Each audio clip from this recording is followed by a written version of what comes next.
Hello friends, मेरा नाम विनय मिश्रा है और आप सबका स्वागत है मेरे YouTube चैनल जिसका नाम है स्टेप्स ऑफ लर्निंग। अगर आपने अभी तक मेरे चैनल को सब्सक्राइब नहीं किया है तो कर लीजिए और बेल आइकॉन को दबाना मत भूलिएगा। चलिए, आज का जो विषय है वो डेफिनेट आर्टिकल को लेकर है। पिछली क्लास में हमने बात की थी इनडेफिनेट आर्टिकल के बारे में, लेकिन आज हम चर्चा करेंगे डेफिनेट आर्टिकल के बारे में। पहली बात, हमें कुछ चीजें अपने दिमाग में रख लेना चाहिए। जैसे इनडेफिनेट आर्टिकल का प्रयोग हम संख्या बताने के लिए करते थे, है ना, लेकिन डेफिनेट आर्टिकल जिसे हम दा कहते हैं, इसका इस्तेमाल हम संख्या बताने के लिए नहीं करते। ये आपको अपने दिमाग में हमेशा ध्यान में रखना पड़ेगा। ये सिंगुलर काउंटेबल नाउन पर भी इस्तेमाल किया जा सकता है, ये प्लूरल काउंटेबल नाउन पर भी इस्तेमाल किया जा सकता है। ये सिंगुलर और प्लूरल दोनों प्रकार के नाउनों में हम इसका प्रयोग कर सकते हैं। चलिए कुछ जानते हैं इसके बारे में, कुछ कैरेक्टरिस्टिक जानते हैं कि दा लगाते समय हमें क्या चीजें ध्यान में रखना चाहिए। आइए बोर्ड पर इसे डिटेल से समझते हैं।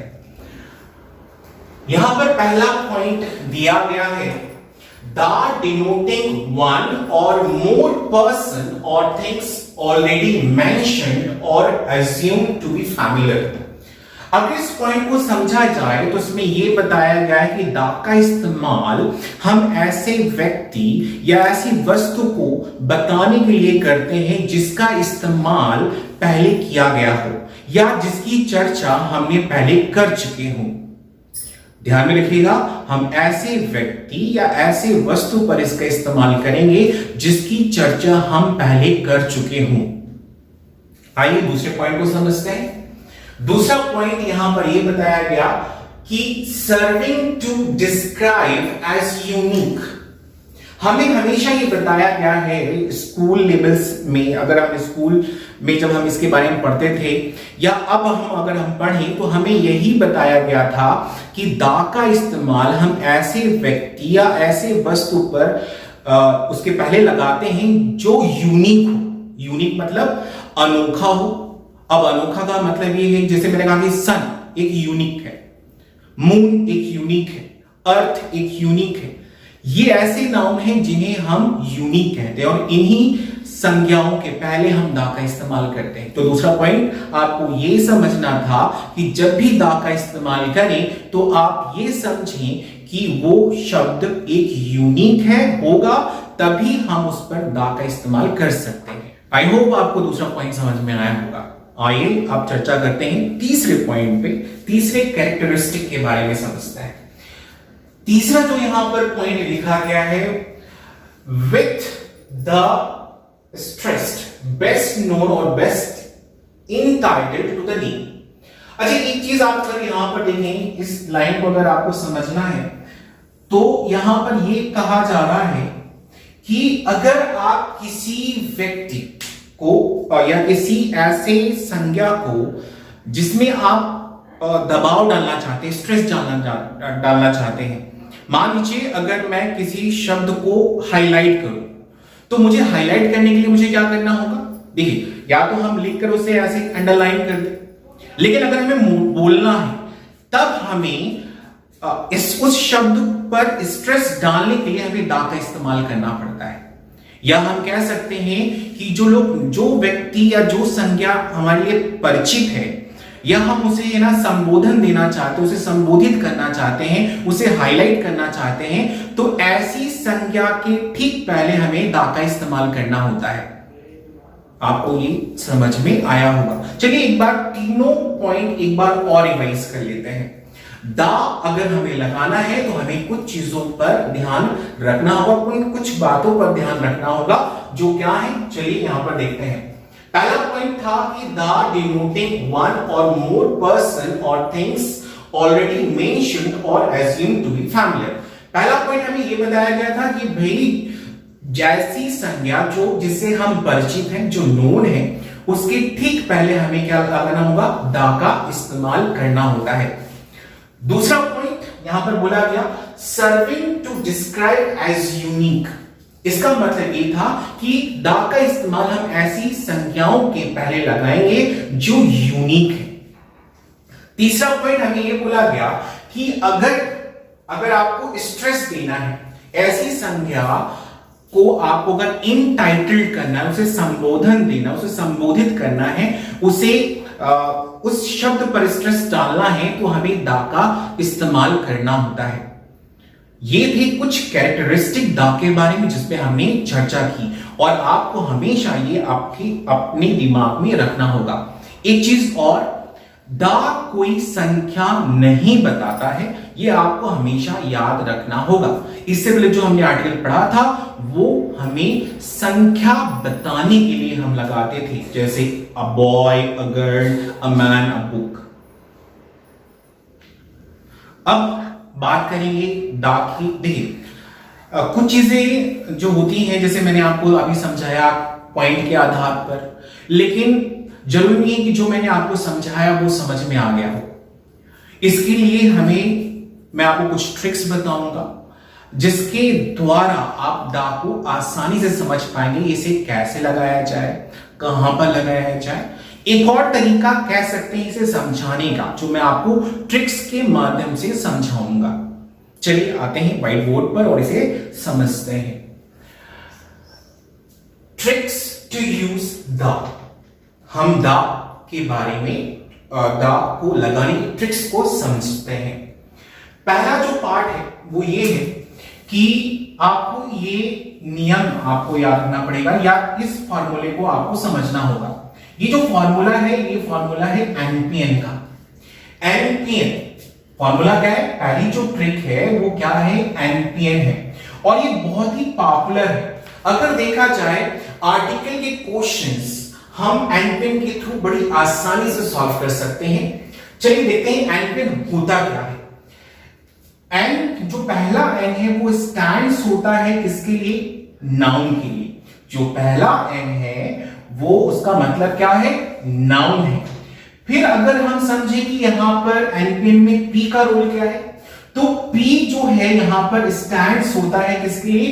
प्रीपोजिशंस के लिए। जैसे प्रीपोजिशन क्या होते हैं? In, at, on, between, for, since, ये सभी क्या है? आर्टिकल है। तो अगर देखिए तो पी का मतलब क्या था? प्रीपोजिशंस था। आइए दूसरे एन की बात करें। दूसरा जो एन है यहां पर स्टैंड होता है वो किसके लिए? नाउन के लिए होता है। तो बेसिकली ये जो एनपीएन है वो एक तरह का फॉर्मूला है दा लगाने के लिए। तो आप समझते हैं इसको अगर समझें तो हमने ये कहा कि भाई अगर हमें दा लगाना है तो मैं किस नाउन पर लगाऊं, तो आपको हमेशा किसको सेंट्रलाइज करना है? प्रीपोजिशन को सेंट्रलाइज करना है। प्रीपोजिशंस के पहले वाले नाउन पर, प्रीपोजिशन के पहले जो नाउन है जो आता है उसके ठीक पहले हमें क्या लगा देना होगा? हम दा का इस्तेमाल करते हैं। समझ में आया नहीं है? फिर से मैं देखिए और ध्यान दीजिए। एनपीएन का फॉर्मूला है, इसमें आपको किसको सेंट्रल करना है? आपको सेंट्रल करना है प्रीपोजिशंस को, और प्रीपोजिशंस के ठीक पहले जो नाउन आया है उसके ठीक पहले आपको क्या लगा देना है? दा का इस्तेमाल कर देना होता है। अगर हम एग्जांपल यहां पर देखें तो एग्जांपल है जैसे Kalidas is blank Shakespeare of India. ये एग्जांपल है। अब देखिए यहां पर एक हमने फिल इन द ब्लैंक्स रखा है और हम ये आपको इस फॉर्मूले को समझाएंगे कैसे। अगर देखा जाए कि कालिदास क्या है? कालिदास नाउन है। यहां पर इज क्या है? इज एक हेल्पिंग वर्ब है। यहां पर शेक्सपियर क्या है? नाउन है। यहां पर ऑफ क्या है? प्रीपोजिशन है। यहां पर इंडिया क्या है? नाउन है। अब आप समझिए एनपीएन का। अगर देखिए तो यहां पर एक फॉर्मूला बन रहा है एनपीएन का, जैसे मैंने कहा शेक्सपियर क्या हो गया? नाउन हो गया। यहां पर ऑफ क्या हो गया? प्रीपोजिशन हो गया। और यहां पर जो इंडिया आया है वो क्या हो गया? नाउन हो गया। अब देखिए मुझे द कहां लगाना था, मैंने आपको ये कहा था कि प्रीपोजिशन को सेंट्रल कीजिए, उसे हाईलाइट कीजिए और उसके ठीक पहले जो नाउन बैठा है उस नाउन के ठीक पहले हमें क्या लगा देना है, दा का इस्तेमाल कर देना है। चलिए दा लगा देते हैं। अब पूरा सेंटेंस क्या बना, Kalidas is the Shakespeare of India. ये है इसकी पहली ट्रिक। एक चीज और दोस्तों, हमने कॉन्सेप्ट ये तैयार किया है कि वीडियो बहुत लंबी हो जाती है, आप हो सकता है कि आप देखकर उसे आप बोर महसूस करें, तो हमने ये डिसीजन लिया है कि अब हम जो भी वीडियो बनाएंगे वो छोटी छोटी होंगी ताकि आपको इंटरेस्ट बना रहे उसे देखने के लिए, है ना। चलिए अब जानेंगे दूसरी ट्रिक, समझते हैं। हम ये ट्रिक सीख रहे हैं दा कैसे लगाएं, है ना। चलिए आते हैं व्हाइट बोर्ड पे। यहां पर दूसरी जो ट्रिक है ऑल एंड होल के बारे में। देखिए ऑल एंड होल अगर हम बात करें ये दोनों ही डेटा माइनर्स हैं और इसे आप सिंपल ये समझ सकते हैं कि ऑल और होल एक एडजेक्टिव है और ये जो एडजेक्टिव है ये हमेशा नाउन के पहले लगाए जाते हैं, है ना। तो अगर हम देखें, अगर आपको ऑल अगर दिखे और ऑल पे अगर ये फॉर्मेट बन रहा हो, अगर आपको ऑल दिखे और ऑल पर ये फॉर्मेट बन रहा हो तो उस फॉर्मेट के आने पर हमें दा का इस्तेमाल करना है। फॉर्मेट है क्या, एक्चुअली ऑल है ना, ऑल है। उसके बाद आप अगर यहां पर देखें तो यहां पर प्लूरल काउंटेबल नाउन आता है, ऑल है, ऑल के बाद अगर नाउन आता है और नाउन कैसा है, वो प्लूरल काउंटेबल नाउन है। एक चीज और आपको ये समझना है कि भाई ऑल ऐसा डेटा माइनर है जो हमेशा कौन सा नाउन लेता है, प्लूरल काउंटेबल नाउन लेता है। तो ऑल के ठीक बाद और प्लूरल काउंटेबल नाउन के ठीक पहले हमें क्या लगाना है, दा का इस्तेमाल करना है। या आप ये कह सकते हो कि ऑल के ठीक बाद हमें क्या लगा देना है, दा लगा देना है, लेकिन नाउन होना चाहिए। अगर नाउन नहीं है तो हम दा का इस्तेमाल नहीं करेंगे। चलिए मैं आपको एग्जांपल दिखाता हूं जहां पर आप दा आपको लगा नहीं मिलेगा। जैसे हमने किया ऑल इज वेल। अगर हम इस एग्जांपल को समझें तो ऑल तो आया है लेकिन ऑल के बाद नाउन का प्रयोग नहीं हुआ है, और जब नाउन का प्रयोग नहीं हुआ तो हमने दा का भी इस्तेमाल नहीं किया। समझ में आया कि नहीं? फिर से मैं आपको समझाऊं तो आपको बस इतना याद रखना है कि ऑल एक ऐसा डेटा माइनर है जो प्लूरल काउंटेबल नाउन के साथ काम करता है और ऑल के बाद उसी नाउन के ठीक पहले हमें क्या लगा देना है, दा का इस्तेमाल कर देना है। देखिए एग्जांपल समझते हैं। All the players played well yesterday. सभी खिलाड़ियों ने कल अच्छा खेला। अगर देखें तो भाई ऑल आया हुआ है, ऑल के बाद एक नाउन आया है, नाउन कौन सा है, प्लूरल काउंटेबल नाउन इस्तेमाल हुआ है और उसके ठीक पहले हमने क्या लगाया हुआ है सेंटेंस में, दा का इस्तेमाल किया गया है। चलिए अब सीखते हैं इसी पर दूसरा फॉर्मेट जो होल के बारे में है।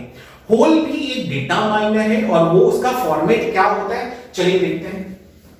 उसका फॉर्मेट है कि भाई होल आता है, होल के बाद काउंटेबल नाउन है, हो सकता है काउंटेबल नाउन हो सकता है कि अनकाउंटेबल नाउन हो, कोई भी नाउन हो सकता है। लेकिन आपको इतना याद रखना है कि अगर होल के साथ नाउन जुड़ा है, होल के साथ अगर नाउन जुड़ा है तो होल के ठीक पहले हमें क्या लगाना है, दा का इस्तेमाल करना है।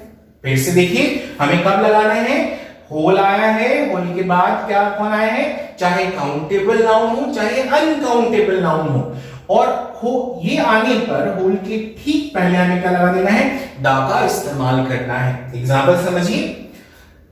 The whole nation is addressed by the prime minister. अगर आप इस एग्जांपल को समझें तो भाई होल आया है, होल के बाद कौन है, नेशन है। ये नेशन क्या है, सिंगुलर काउंटेबल नाउन है। क्योंकि होल आया था तो हमने होल के ठीक पहले क्या लगाया है, दा का इस्तेमाल किया है। लेकिन अगर होल के बाद अगर नाउन ना हो तो हम होल पर कोई भी आर्टिकल इस्तेमाल नहीं करेंगे। आई होप कि ये चीज यहां तक आपको समझ में आई होगी। एक बात और, जैसे मैंने आपको पहले भी कहा था कि मैं आपको बोर नहीं करना चाहता, इसलिए हम अब लंबी लंबी वीडियो ना बनाकर छोटी छोटी वीडियो पर इंग्लिश को सीखेंगे। ये आज का जो पार्ट है वो डेफिनेट आर्टिकल पार्ट ए है। अब दूसरा जो हम वीडियो आप देखेंगे वो होगा डेफिनेट आर्टिकल पार्ट बी के बारे में, और उसमें हम आर्टिकल को खत्म करेंगे, तो उसे देखना ना भूलिएगा। और अभी तक अगर आपने मेरे चैनल को सब्सक्राइब नहीं किया है तो उसे जरूर कर लें और बेल आइकन को दबाना मत भूलिएगा, क्योंकि उसी के थ्रू आपको पता चलेगा मेरे वीडियो के बारे में। सो तब तक हैव अ गुड डे।